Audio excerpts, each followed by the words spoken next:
Hadrutun adı iki çayın arası mənasındadır. Qəsəbənin dəqiq salınma vaxtı məlum deyil. Çar dövründə Hadrut kəndi Yezavetpol quberniyasının Cəbrayıl qəzasının tərkibində idi.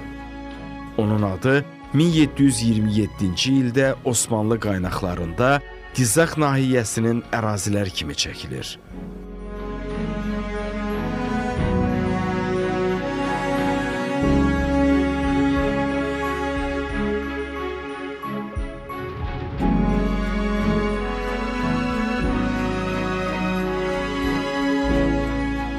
...1992-ci ildə Hadrut rayonu ləğv olunub və Xocavənd rayonunun tərkibinə daxil edilib. Elə həmin ildə ermənilər tərəfindən işğal olunan Hadrut 2020-ci ildə Azərbaycan ordusu tərəfindən azad edilib.